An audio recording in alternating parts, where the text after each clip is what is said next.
નમસ્કાર વિદ્યાર્થી મિત્રો, ધોરણ 9 વિષય વિજ્ઞાન પાઠ 8 એના અંદર આપણે ગતિના જે સમીકરણો છે જે આપણા માટે બહુ અગત્યના છે, તો અગત્યના પ્રશ્નો છે એ ગ્રાફ દ્વારા આપણે સમજશું અને ગતિના સમીકરણો છે એની આપણે સાબિતી મેળવશું અને જે પરીક્ષાલક્ષી છે બહુ અગત્યના છે, તો એનો આપણે આજે અભ્યાસ કરવાના છીએ। તો આપણે અહીં પ્રશ્ન એક છે કે સુરેખ પથ ઉપર અચળ પ્રવેગી ગતિ માટે વેગ અને સમય વચ્ચેનો સંબંધ દર્શાવતું સમીકરણ આલેખની રીતે મેળવો। અથવા બીજી રીતે આ રીતે પણ પૂછાઈ શકે છે કે આલેખની રીતે સુરેખ પથ પર થતી અચળ પ્રવેગી ગતિનું સમીકરણ v = u + at મેળવો। તો મિત્રો આપણે આલેખ દ્વારા એની સમજણ આપવાની છે। તો આપણે સૌપ્રથમ અહીં આલેખ દોરેલો છે। આલેખની અંદર આ x અક્ષ અને આ y અક્ષ, x અક્ષ ઉપર આપણે સમય લેવામાં આવ્યો છે જેને સેકન્ડમાં આપણે લેશું અને સમયને t વડે દર્શાવશું। ત્યાર પછી y અક્ષ ઉપર વેગ જે મીટર પ્રતિ સેકન્ડ છે એનો એકમ એ લેવામાં આવ્યો છે। તો અહીંયા એ બિંદુ આગળ અત્રે આપણે આલેખમાં એ બિંદુ છે એ અહીંયા પ્રારંભિક બિંદુ છે, અહીંયાથી બી બિંદુ સુધી જે ગતિપથ છે સુરેખ માર્ગ ઉપર અચળ પ્રવેગી ગતિ કરે છે તો બી બિંદુ પાસે આવે છે। તો અત્રે આપણે જોવા જઈશું પ્રારંભિક બિંદુ જેને એનો વેગ યુ લેશું, બરાબર, અને અંતિમ વેગ એને આપણે વી વડે દર્શાવશું। અંતિમ વેગ જે અહીંયાથી કરીને અહીંયા સુધી જાય છે અંતિમ વેગને આપણે વી વડે દર્શાવશું। તો અત્રે સમય અને વેગનો આપણે અહીંયા આલેખ જોવાના છીએ। તો સૌપ્રથમ આલેખની મદદથી આપણે જે અમુક બાબત સમજ્યા છીએ તો એને હવે આપણે થિયરી સ્વરૂપે સમજીએ કે આલેખ પરથી જોઈએ તો પદાર્થનો એ બિંદુ પાસે પ્રારંભિક વેગ u છે, એટલે એ બિંદુ પાસેનો પ્રારંભિક વેગ u છે અને તે ટી સમયમાં વધીને બી બિંદુ પાસે વેગ v જેટલો થાય છે। હવે અહીંયાથી વધીને બી બિંદુ પાસે થાય છે ત્યારે અહીંયાથી કરી અને અહીંયા સુધીનો એનો વેગ કેટલો થાય છે? v થાય છે। તો આલેખ પરના બિંદુ બી આગળથી સમય અક્ષ અને વેગ અક્ષ અનુક્રમે બીસી અને બીઈ લંબ દોરતા। હવે અહીંથી આપણે જોવા જઈએ તો સમય અક્ષને અહીંયા સુધી લઈ આવશું ત્યારે બીસી બનશે, બરાબર, અને અહીંયા વેગ અક્ષ છે, આ વેગ અક્ષ છે એને બીથી અહીંયા સુધી લઈ આવશું તો એ બીઈ બનશે, બરાબર। એનો લંબ દોરતા બી બિંદુ પાસેથી લંબ દોરીએ છીએ ત્યારે અહીંયા બીસી મળે છે અને વેગ અક્ષ ઉપર બીઈ મળે છે।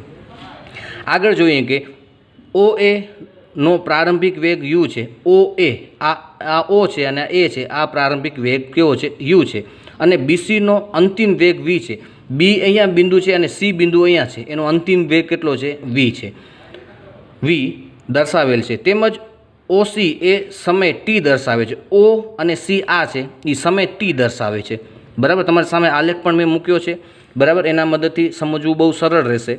ત્યાર પછી ઓસીને સમાંતર રેખાખંડ એડી દોરતા, ઓસી છે, ઓસી એને સમાંતર રેખાખંડ એડી છે ઉપર, બરાબર। આ સમય ટી લીધું છે અહીંયા, તો એ પણ એનું સમય ટી અહીંયાથી અહીંયા સુધીનું અંતર ટી જેટલું થશે।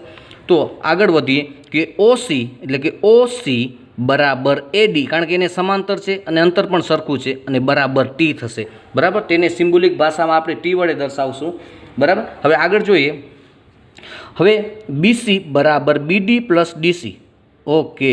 તો બીસી ક્યાં છે? અહીંયા બી અને સી અહીંયા છે, તો બી અને સી છે એ કોનાથી બને છે? તો એક બીડી અને ડીસીથી બને છે। બીસી આખું અંતર, તો અંતર કોના પ્લસ કરવાથી બનશે? તો બીડી પ્લસ ડીસી, તો બીસી મળશે તમને બીડી પ્લસ ડીસી બરાબર બીડીના બીડી જ રહેશે, અને ડીસી છે ડીસી એટલે આપણે અંતર જોઈએ છે આરું ડીસીને સમાંતર આપણે લઈ આવીએ તો આપણે અંતર શું મળશે? ઓ એ મળશે, કારણ કે ઓ એ બરાબર ડીસી છે અને એને આપણે યુ વડે દર્શાવે છે, આરો યુ, અને અહીંયા પણ યુ વડે દર્શાવે છે। તો હવે બીસીને આપણે વી લેશું, કારણ કે આખું અંતર બીસી છે એ આપણા માટે વી છે, અને ઓ અને એ છે એ પ્રારંભિક વેગ છે એને આપણે યુ વડે દર્શાવ્યા છે ની કિંમત સમીકરણમાં મૂકીએ। તો હવે આપણી પાસે જોવા જઈએ તો અહીંયા બીસી છે તો બીસીની જગ્યાએ વી મૂકશું, બરાબર બીડીને બીડી જ રહેવા દેશું, અને ડીસી બરાબર યુ લેશું, તો એને યુ મૂકીએ છીએ, યુને બરાબરની આ બાજુ લઈ આવશું તો શું થઈ જશે? બીડી સૂત્રનો કરતા બનશે v - u, સમીકરણ નંબર 2 મળશે। તો હવે વેગ વિરુદ્ધ સમયના આલેખ પરથી પદાર્થનો વેગ નીચે મુજબ થશે।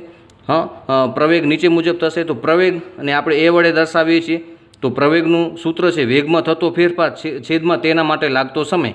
ઓકે, વેગમાં થતો ફેરફાર તો આપણે જોઈએ છીએ વેગમાં થતો ફેરફાર એટલે અત્રે આપણી પાસે જે આપેલું છે તો બી અને ડી છે, એને આપણે વેગમાં થતો ફેરફાર છે બીડી જેટલો ફેરફાર થયો.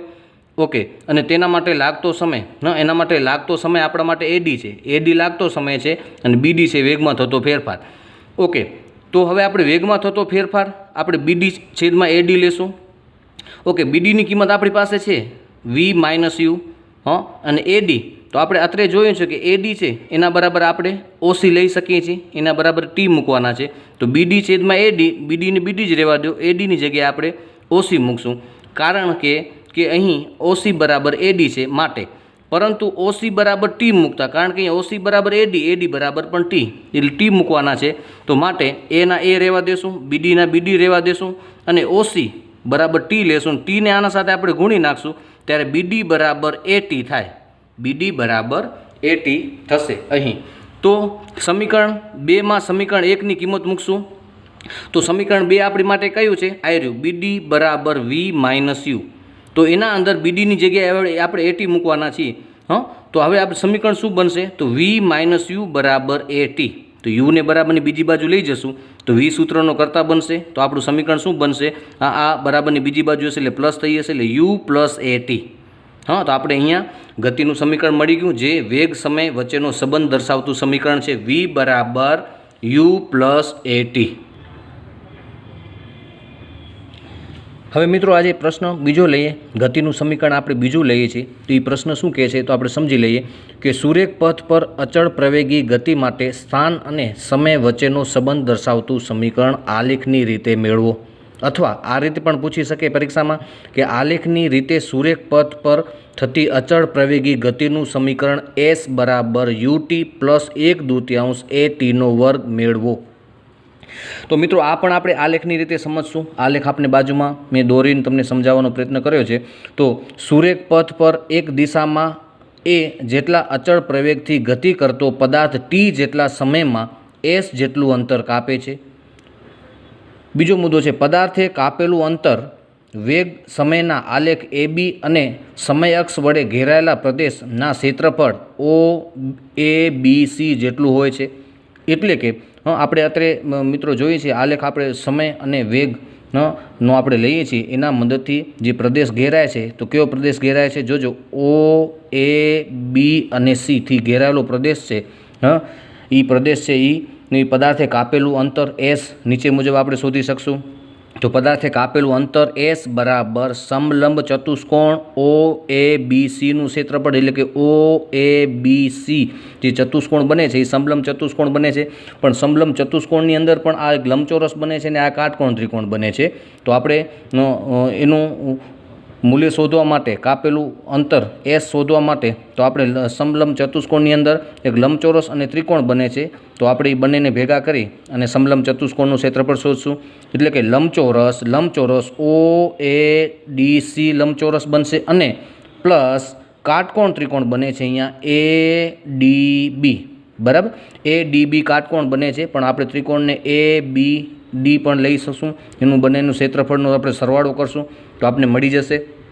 અત્યારે લંબચોરસનું ક્ષેત્રફળ આપણે લેશું કે પાયો ગુણ્યા વેધ અથવા લંબાઈ ગુણ્યા પહોળાઈ આપણે લઈ શકીએ છીએ. પાયો તો પાયો આપણે અહીં આપણે લેશું. આ જ્યારે લંબચોરસ બને છે એનો આપણે પાયો લેશું અને આ એનો વેધ લેશું. અને 1/2 કાટકોણ ત્રિકોણ હોય તો કાટકોણ ત્રિકોણનો પાયો ગુણ્યા વેધનું સૂત્ર બનશે 1/2 પાયો ગુણ્યા એનો વેધ, પાયા પર દોરેલો વેધ. તો અહીંયા પાયો ગુણ્યા વેધ લેશું એટલે ઓ એ ગુણ્યા ઓસી એનો ગુણાકાર કરશું તો આપણે લંબચોરસનું ક્ષેત્રફળ મળશે અને પ્લસ 1/2 પાયો. આનો પાયો શું બનશે? એડી, એ અને ડી પાયો બનશે. એનો દોરેલો વેધ શું બનશે? બીડી બનશે. આ મળી ગયું સમીકરણ 1.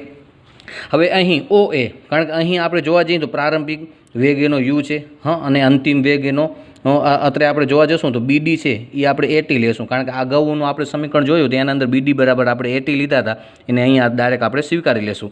તો ઓ એ બરાબર યુ લેશું અને ઓસી બરાબર એડી બરાબર ટી, એટલે કે અહીં ઓસીનું અંતર ટી છે ને અહીંયા એડી એ પણ ટી થશે કારણ કે સમાંતર બાજુઓ છે અને સરખી બાજુઓ છે, બરાબર. અને બીડી બરાબર એટીની કિંમત સમીકરણ 1માં મૂકતા આ બીડી બરાબર એટી આપણે અગાઉ ગતિનું સમીકરણ હતું એના અંદર આપણે મેળવેલું છે, એટલે આપણે અહીં ડાયરેક્ટ સ્વીકારી લેશું. તો પદાર્થે કાપેલું અંતર એસ બરાબર ઓએની કિંમત યુ છે તો યુ મૂકશું, અને ઓસી છે તો ઓસીની કિંમત ટી છે તો ટી મૂકશું, પ્લસ 1/2 એડી તો એડીની કિંમત ટી છે તો ટી મૂકશું, અને બીડીની કિંમત એટી છે તો એટી મૂકશું. હવે આનું આપણે આગળ જોઈએ તો યુ ગુણ્યા ટી એટલે યુટી થઈ જશે, પ્લસ 1/2 ને ટી ગુણ્યા એટી, અહીંયા ટી 2 વખત ગુણાકારમાં આવે છે એનો વર્ગ થઈ જશે, એટલે શું થશે 1/2 એટીનો વર્ગ, સમીકરણ નંબર 2. હવે આ સમીકરણ 2 છે જે પદાર્થે કાપેલું અંતર એસ બરાબર યુટી પ્લસ 1/2 એટીનો સ્ક્વેર, જે સ્થાન અને સમય વચ્ચેનો સંબંધ દર્શાવતું સમીકરણ એસ બરાબર યુટી પ્લસ 1/2 એટીનો સ્ક્વેર છે. તો આવી રીતે આપણે સમીકરણ પદાર્થે કાપેલું અંતર એસ બરાબર આપણે મેળવી શકીએ છીએ. તો આપણે ગતિનું આ બીજું સમીકરણ આપણે અહીં તારવી લીધું. મિત્રો હવે ગતિનું સમીકરણ નંબર 3 આપણે મેળવીએ તો એનો પ્રશ્ન કઈ રીતે પૂછાઈ શકે? તો પ્રશ્ન એવી રીતે પૂછાશે કે સુરેખ પથ પર અચળ પ્રવેગી ગતિ માટે સ્થાન અને વેગ વચ્ચેના સંબંધ દર્શાવતું સમીકરણ આલેખની રીતે મેળવો. અથવા પ્રશ્ન આવી રીતે પણ પૂછી શકે, આલેખની રીતે સુરેખ પથ પર થતી અચળ પ્રવેગી ગતિનું સમીકરણ 2as બરાબર v² - u² મેળવો. તો મિત્રો અહીં આપણે આલેખનો ઉપયોગ કરીએ છીએ. પહેલા સમીકરણમાં પણ આપણે આલેખ જોયો, એ જ આલેખ બીજા સમીકરણમાં પણ આપણે એ જ આકૃતિ જોઈ, અને ત્રીજા સમીકરણમાં પણ આપણે એ જ આકૃતિ દોરીને આપણે સમજશું, બરાબર. તો હવે પ્રશ્નો આગળ સમજીએ કે સુરેખ પથ ઉપર એક દિશામાં એ જેટલા અચળ પ્રવેગથી ગતિ કરતો પદાર્થ ટી જેટલા સમયમાં એસ જેટલું અંતર કાપે છે. તો પદાર્થે કાપેલું અંતર વેગ સમયના આલેખ એ બી અને સમય અક્ષ વડે ઘેરાયેલા વિસ્તારના ક્ષેત્રફળ ઓ એ બી અને સી જેટલું હોય છે. તો પદાર્થે કાપેલું અંતર એસ નીચે મુજબ આપણે શોધી શકાય. તો પદાર્થે કાપેલું અંતર એસ બરાબર સમલંબ ચતુષ્કોણ ઓ એ બી સીનું ક્ષેત્રફળ થશે. અત્યારે સમલંબ ચતુષ્કોણનું સૂત્ર છે આપણી પાસે. સમલંબ ચતુષ્કોણનું સૂત્ર એ છે કે સમાંતર બે બાજુનો સરવાળો, સમાંતર આ બાજુ સમાંતર છે અને સામેની આ બાજુ એને સમાંતર થશે, તો એ બે બાજુનો સરવાળો ગુણ્યા વેધ અને ભાગ્યા 2. ઓકે, તો સમાંતર બે બાજુ, તો એક બાજુ થશે તમારી ઓ એ, એને સમાંતર બીજી બાજુ થશે બીસી, અને ગુણ્યા એને દોરેલો વેધ, આ બે બાજુને જોડતો વેધ થશે એ ઓસી થશે, છેદમાં 2. અહીં ઓ એ બરાબર યુ લીધું છે, અહીં ઓ એ બરાબર પ્રારંભિક વેગ યુ છે જે અગાઉ પણ આપણે સમજી ગયા છીએ, અને બીસી બરાબર વી, બી અને સી છે એનો વેગ વી છે, બરાબર, અંતિમ વેગ. અને ઓસી બરાબર ટી, ઓ અને સી છે એને આપણે ટી સિમ્બોલ મૂકશું અહીં. તો હવે આપણે આપેલ સૂત્રની અંદર કિંમત મૂકીએ તો એસના એસ રહેવા દેશું, ઓ એ બરાબર યુ લેવાના છે, પ્લસ બીસી બરાબર યુ લેવાના છે, અને ઓસી બરાબર ટી લેશું. હવે આપણે પણ વેગ અને સમય વચ્ચેનો સંબંધ દર્શાવતું સમીકરણ વી બરાબર યુ પ્લસ એટી પરથી આપણે જોઈએ તો ટીને અહીં સૂત્રનો કરતા બનાવશું. યુને બરાબરને આ બાજુ લઈ જશું, આપણે યુને બરાબરની આ બાજુ લઈ જશું, એટલે વી ને યુ આ બાજુ જશે તો માઇનસ થશે, એટલે વી માઇનસ યુ. અને ટીને સૂત્રનો કરતા બનાવશું એટલે એ છે એ છેદમાં જશે, તો ટી સૂત્રનો કરતા બનશે, તો ટી બરાબર વી માઇનસ યુ છેદમાં એ. સમીકરણ નંબર 2 મળી ગયું. હવે સમીકરણ 2ની કિંમત છે સમીકરણ 1માં મૂકવાની છે, એટલે સમીકરણ 1 અને 2 પરથી તો સમીકરણ 1 શું છે આપણી માટે, એસ બરાબર યુ પ્લસ વી ગુણ્યા ટી આવે છે, તો ટીનું મૂલ્ય આપણે અહીંયા સમીકરણ 2માં મેળવ્યું છે વી માઇનસ યુ છેદમાં એ. અહીંયા મૂકશું વી માઇનસ યુ છેદમાં એ. અને ઓકે, અને સૂત્રમાં પણ છેદમાં 2 તો આપેલા જ છે. તો હવે આ બંને જે આપેલા છે, બરાબર, તો આપણે એનો બંનેનો ગુણાકાર કરશું તો આપણે શું મળશે, તો આ 2a છે એ એસ સાથે ગુણાઈ જશે ચોકડી ગુણાકારના નિયમ પ્રમાણે, એટલે શું બનશે 2as બરાબર આનું આપણે ગુણાકાર કરશું એટલે શું થઈ જશે v² - u². તો જે સ્થાન અને વેગ વચ્ચેનો સંબંધ દર્શાવતું સમીકરણ 2as બરાબર v² - u² થશે. અહીં મિત્રો સમીકરણ તમને ગતિનું ત્રીજું પણ આપણે સાબિત કર્યું આલેખની મદદથી, અને બધા સ્ટેપ છે આપણે સરળતાથી અને સરસ રીતે સમજ્યા. કયું સ્ટેપ કેવી રીતે લેવાનું છે અને કઈ કિંમત કેવી રીતે મળે છે એ આપણે અહીંયા ગ્રાફની મદદથી સરસ રીતે સમજ્યા. તો હવે આ 3 સમીકરણ સમજ્યા પછી એનો આગળનો પ્રશ્ન છે નિયમિત ગતિ, એનો આપણે અભ્યાસ કરશું. નમસ્કાર વિદ્યાર્થી મિત્રો, ધોરણ 9 વિષય વિજ્ઞાન, ચેપ્ટર નંબર 8 ગતિ. એમાં આજનો આપણો મુદ્દો છે નિયમિત વર્તુળમય ગતિ. મિત્રો, આપણે જાણીએ છીએ કે નિયમિત વર્તુળમય ગતિ એટલે શું? એ નિયમિત એટલે કે સતત ભ્રમિત થતી હોય અથવા વર્તુળાકાર માર્ગ ઉપર સતત જે ગતિમય સમય સાથે અચળ રહેતી હોય તો આપણે તેને નિયમિત ગતિ કહેશું. પૃથ્વીની ગતિ, પૃથ્વી પોતાની ધરી ઉપર નિયમિત રીતે ગતિ કરે છે. ઘડિયાળનું ઉદાહરણ લઈએ તો ઘડિયાળ પણ પોતાના ગતિપથ ઉપર સરખા સમયમાં સરખું અંતર કાપે છે અથવા નિયમિત રીતે ગતિ કરે છે. તો આપણે એ મુદ્દો આજે સમજવાનો છે. તો હવે આપણે સૌ પ્રથમ એની બેઝિક સમજ લીધી. હવે આપણે મુદ્દો જોઈએ છીએ. તો નિયમિત વર્તુળમય ગતિ. જ્યારે કોઈ પણ વસ્તુના વેગમાં ફેરફાર થાય ત્યારે આપણે એમ કહીએ છીએ કે તે વસ્તુ પ્રવેગિત ગતિ કરી રહી છે. વેગમાં થતો આ ફેરફાર વેગના મૂલ્યમાં કે દિશામાં કે બંનેમાં થતા ફેરફારને કારણે હોઈ શકે છે. શું તમે એક એવો ઉદાહરણનો વિચાર કરી શકો કે જેમાં વસ્તુ પોતાના વેગનું મૂલ્ય નથી બદલતી પરંતુ દિશા બદલે છે?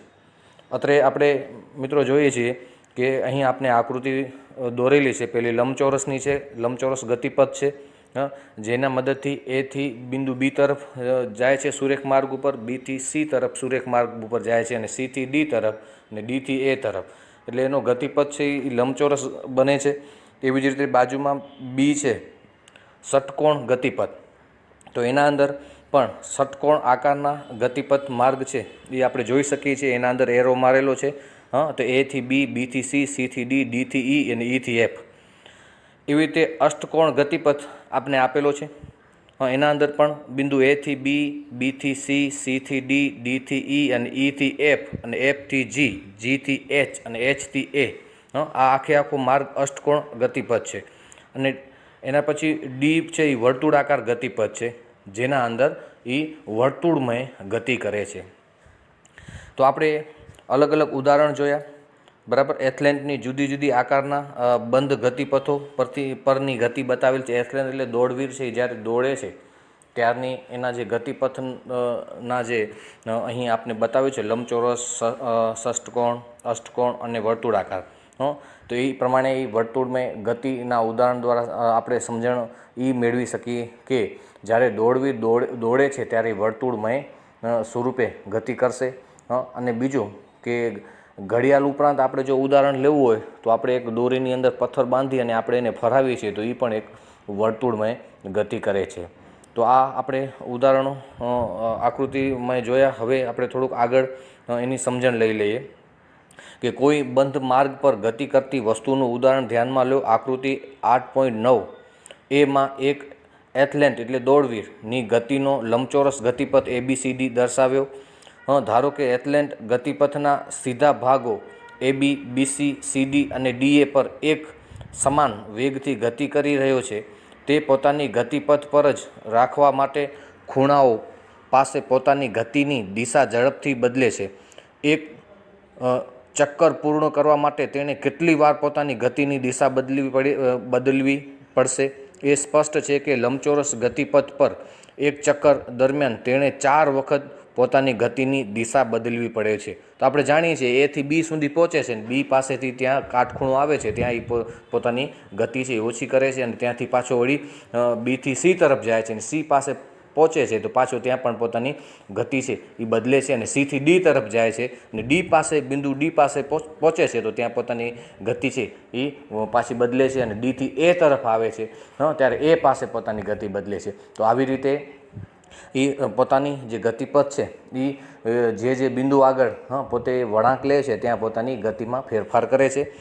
તો હવે આગળ જોઈએ કે હવે ધારો કે લંબચોરસ ગતિપથના બદલે એથ્લેટ આકૃતિ 8.9માં દર્શાવેલ ષષ્ટકોણ આકારના ગતિપથ એટલે કે A, B, C, D, E, F પર દોડી રહ્યો છે. તો આ પરિસ્થિતિમાં એક ચક્ર દરમિયાન એથ્લેટ પોતાની ગતિની દિશામાં 6 વાર ફેરફાર કરશે.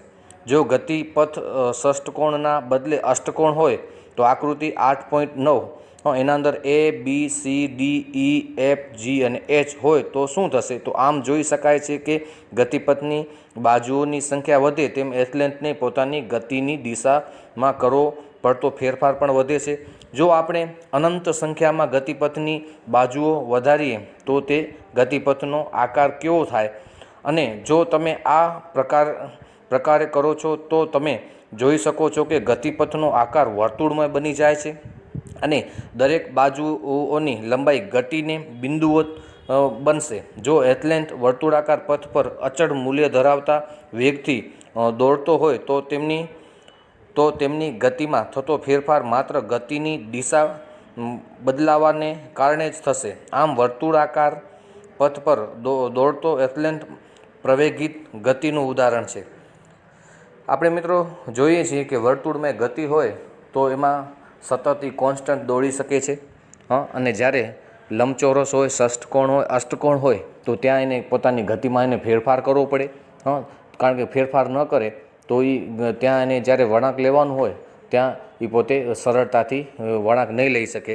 પણ વર્તુળમાં ગતિ હોય તો એથ્લેટ છે એ સરળતાથી એ ગતિપથ ઉપર ભ્રમણ કરી શકશે અને અચળ સમયમાં પોતે પોતાનો જે વેગ છે એ જાળવી રાખશે. તો આગળ જોઈએ કે આપણે જાણીએ છીએ કે R ત્રિજ્યાના વર્તુળનો પરિઘ 2πr હોય છે. જો એથ્લેટ R ત્રિજ્યાવાળા વર્તુળાકાર પથ પર એક ચક્ર પૂર્ણ કરવા માટે t સેકન્ડ લેતો હોય તો તેનો વેગ v બરાબર 2πr/t થશે. જ્યારે કોઈ વસ્તુ વર્તુળાકાર પથ પર અચળ ઝડપે ગતિ કરતી હોય ત્યારે તેની ગતિને નિયમિત વર્તુળમય ગતિ કહે છે. મિત્રો અહીંયા આપણે યાદ રાખવાનું છે કે જ્યારે કોઈ પણ વસ્તુ વર્તુળાકાર પથ પર અચળ ઝડપે ગતિ કરતી હોય ત્યારે તેની ગતિને નિયમિત વર્તુળમય ગતિ કહેશું. નિયમિત વર્તુળમય ગતિ એટલે કે પોતાની ઝડપ છે એ અચળ રીતે જાળવી રાખે છે અને એ પોતાનું જે ગતિપથ છે એના ઉપર એ વર્તુળમય ગતિ કરે છે એમ કહી શકીએ.